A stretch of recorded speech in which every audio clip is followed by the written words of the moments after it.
Hello दोस्तों, नमस्कार। स्वागत है आपका मेरी यूट्यूब चैनल STIQ पर। दोस्तों, मैं गोविंद श्रीवास्तव आज आपके लिए एक नया टॉपिक यानी कि RRB NTPC एग्ज़ाम जो कि 2019 में हुआ था। 2019 के एग्ज़ाम 2021 में हुए थे, तो आज 4 जनवरी 2021 के हम कुछ क्वेश्चन लेके आए हैं। और वो दोस्तों ऐसे क्वेश्चन हैं जो अक्सर कर शिफ्ट में रिपीट हुए हैं। ठीक है, तो देखते हैं उन क्वेश्चनों को। देखिए क्वेश्चन, पहला क्वेश्चन क्या है दोस्तों। 20 आदमी और 15 लड़के किसी कार्य को 10 दिन में कर सकते हैं। क्वेश्चन आराम से पहले पढ़ लीजिएगा। 20 आदमी और 15 लड़के किसी कार्य को 10 दिन में कर सकते हैं। 25 आदमी और 10 लड़के उसी कार्य को 9 दिन में कर सकते हैं। आदमियों और लड़कों द्वारा किए गए कार्य का अनुपात ज्ञात कीजिए। मतलब उनकी जो दैनिक मतलब क्षमता थी, मुझे वो ज्ञात करनी है।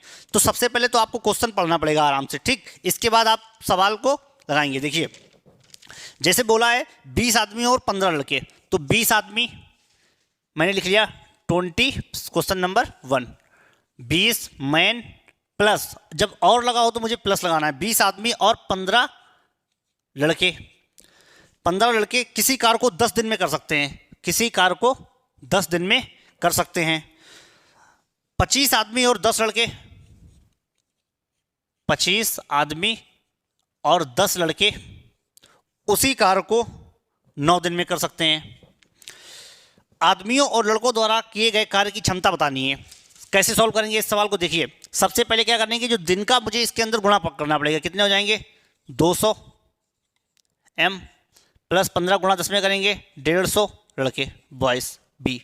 ठीक, 25 में 9 का गुणा करेंगे, 25 निमा 225 m यानी कि मैन, प्लस 10 × 9 कितना हो जाएगा 90 बॉयस। ठीक, अब क्या करना पड़ेगा।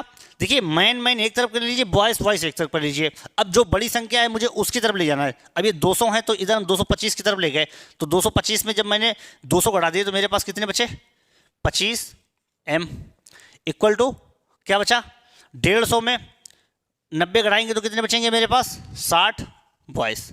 ठीक, अब क्या निकालना है, आदमी और लड़के की क्षमता निकालनी है। तो कैसे निकालेंगे, m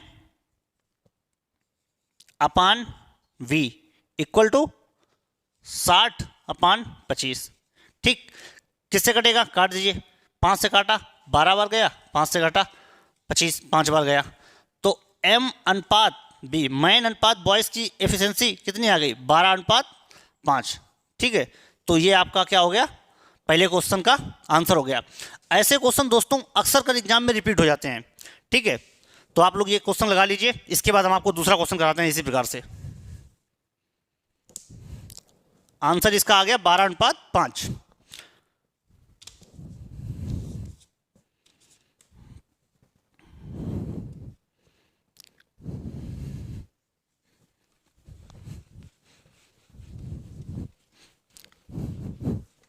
देखिए, इसी शिफ्ट में एक दूसरा सवाल पूछा गया।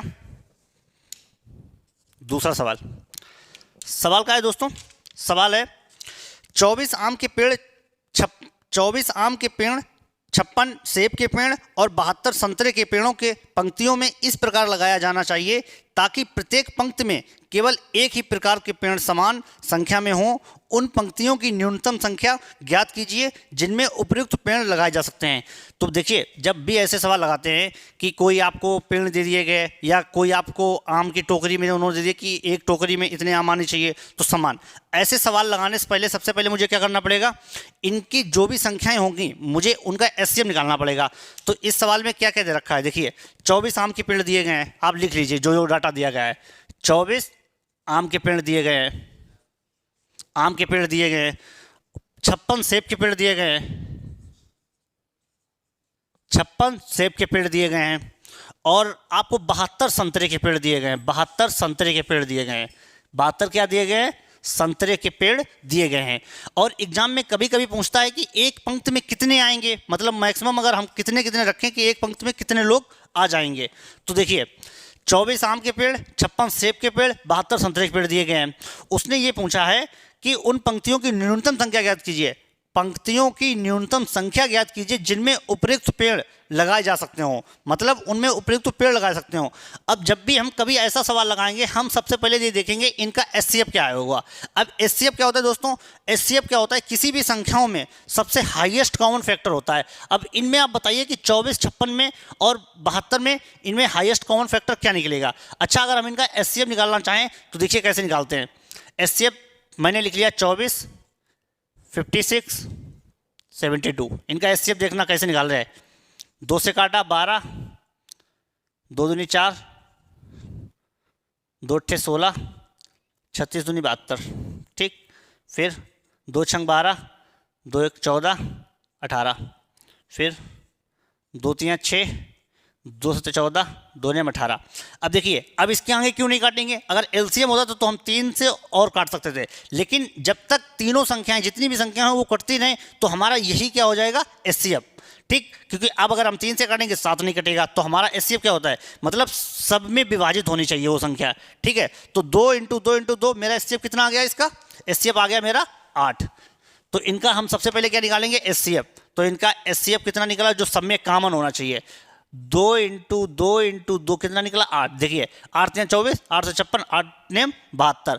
अब मुझे क्या निकला? पंक्ति की न्यूनतम संख्या है, मतलब कितनी पंक्ति होनी चाहिए कि ये हमारे जो आम सेब संतरे हैं वो आ जाएं। अब देखिए, हम इसको करेंगे 24/8 प्लस 56/8 प्लस 72/8। ठीक, 8 × 24, 8 × 7 56, 8 ने 72, तो 7 3 10, 10 और 9 19।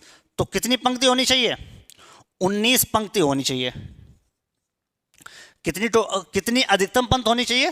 19 पंक्ति हो, और उसमें 8 रखें, 8 आम, 8 संतरे, 8 सेबे। 19 पंक्ति में ये सारी चीज़ें आ जाएंगी। ठीक है दोस्तों, अगर हम आज इस वीडियो में सिर्फ आपको 5 क्वेश्चन कराएंगे। आपको ये देखना है 5 में आप कितने लगा लेते हैं। अगर आप 5 में 5 लगा लेते हैं तो फिर तो आपकी मैथ बहुत ही अच्छी है। ठीक है, अगर आपको हमें इस वीडियो का रिस्पॉन्स अच्छा मिलेगा तो हम आपको पूरे पेपर विद सॉल्यूशन इसी प्रकार से करवाते रहेंगे, और आपको क्वेश्चन इंग्लिश और हिंदी दोनों में लगा हुआ मिलेगा। ठीक है दोस्तों, तो इसके आंसर लिख लीजिए आप पहले 19। ठीक,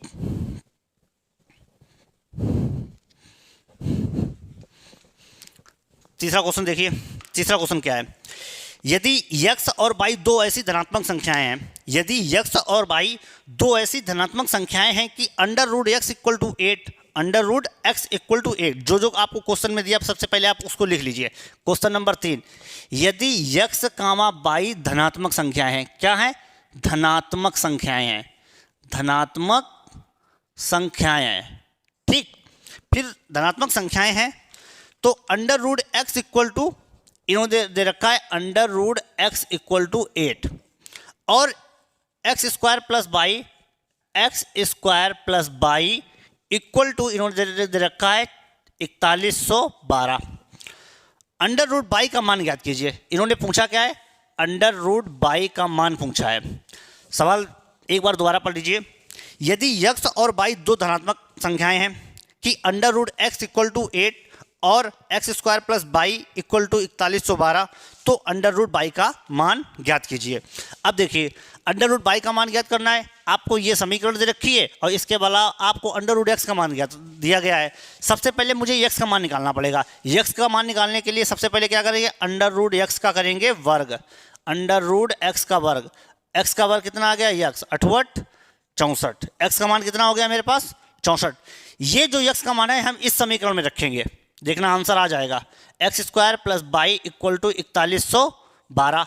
x का मान रखेंगे, 64 का वर्ग करेंगे, 64 का वर्ग, 64 का वर्ग करेंगे। जब भी हम 64 का वर्ग करेंगे तो दोस्तों कितना आएगा? 64 का वर्ग, 64 का वर्ग देखिए, कर लीजिए इधर 64 का वर्ग। 64 का वर्ग, 4 × 16, 4 × 24 1 25, 6 × 24 की 4, 6 × 36 और 2 38, 6 9 8 2 10, कितना आया? 3096। सॉरी, 6 4 5 9 8 2 10, 3 1 4, कितना आया? 4096, 4096। तो हम इसके यहाँ कितने लिख देंगे? 4096 + y = इक्वल टू 4112। अब मुझे बाई का मान निकालना है। बाई का मान निकालने के लिए 4112 माइनस 4096। ठीक, बाई का मान कितना आया मेरा 16। मुझे मान किसका चाहिए, अंडर रूट बाई का। तो यहाँ तो किसका मान आया है, यक्स का। तो हम इस पे क्या चलेंगे, अंडर रूट, इसका अंडर रूट। तो अंडर रूट बाई का मान मेरा आ गया, रूट 16 किसका होता है, 4 का। तो अंडर रूट बाई का मान कितना आ गया दोस्तों, 4 आ गया। ये आपका क्वेश्चन नंबर 3 हो गया। देखिए अंडर रूट एक्स का मान दिया गया था, बाई का निकालना था। अंडर रूट एक्स का पहले निकाला 64 का वर्क किया 4096, 4112 से घटा दिए तो आया मेरे पास 16 का रूट निकाल लिया 4। तो अंडर रूट बाई का मेरा मान आ गया। और ये एग्जाम में बच्चे क्वेश्चन देख के डर जाते हैं, इनमें क्वेश्चन में कुछ नहीं होता है। मैं गारंटी ले रहा हूँ, अगर आप इसी प्रकार से अगर प्रीवियस क्वेश्चन सोल्व कर लेंगे तो आपका एनटीपीसी CV2 या ग्रुप डी में बहुत ही अच्छे नंबर आएंगे। मैथ में 35 में 35 तक। ये सब्जेक्ट ऐसे होते हैं, अगर आपका सवाल तरीका सही है तो आपका आंसर बिल्कुल करेक्ट निकलेगा। ठीक है, अब आपका चौथा सवाल है।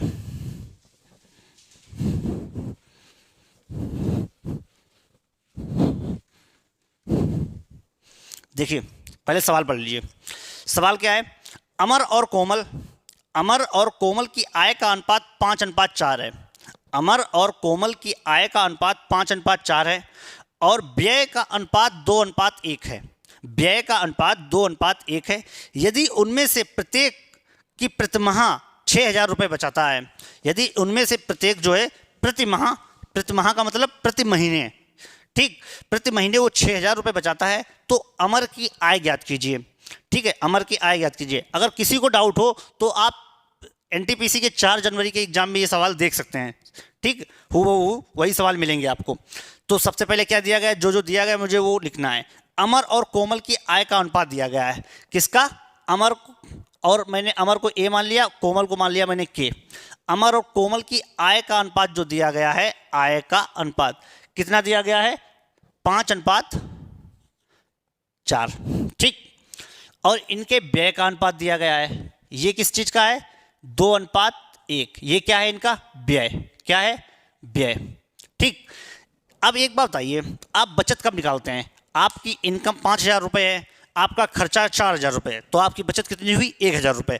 मतलब मुझे इनकम से व्यय को करना पड़ेगा, इनकम से व्यय को जब घटाएंगे तभी तो मेरी बचत निकलेगी। ठीक है, तो आप देखिए सबसे पहले क्या कैसे लगाएंगे ऐसे सवाल को। देखिए मैंने मान लिया इसकी आय थी 5x। ठीक, इसको x से गुणा कर देंगे, इसको 22 से, और इसका जब अमर से घटा दो, 5x है, अब इसका हम 22 करेंगे, इसकी जो व्यय हो गया 2/, व्यय हो गया। इसने बचाया कितना है, 6,000 रुपये। ये समीकरण हो गई मेरी 1। इसने 4x माइनस के 22 इक्वल टू 6,000 रुपये, क्योंकि उसने बोला है प्रत्येक 6,000 रुपये बचाता है। ये समीकरण 2। अब इन दोनों में से हमें इन दोनों में से किसी एक को बराबर कर लो। मैंने सोचा इसमें 2 का गुणा करते हैं, तो इसमें कितना हो जाएगा, 4x minus 2y equal to 12,000। समीकरण नंबर 2।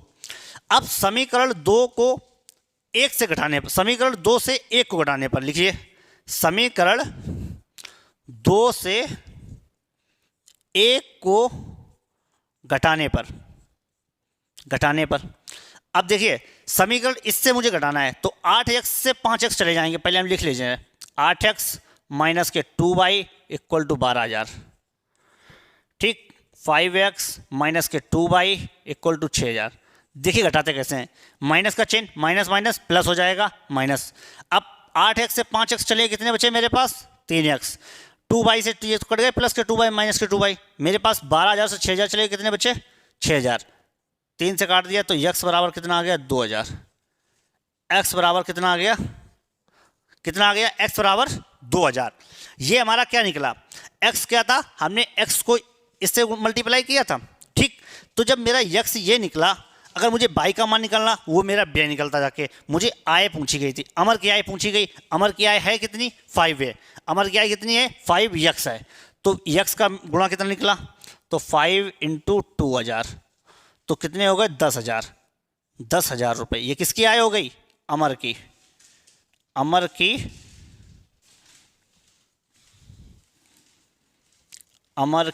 आय। ठीक, ये आपका आंसर हो गया दोस्तों। ठीक, अगर मुझसे पूछते कि कोमल की आय बताओ, तो हम 2000 का गुणा 4 में करते तो 8000 कोमल की आय हो जाती। ठीक है दोस्तों, अब एक सवाल आपका इसी प्रकार से और है।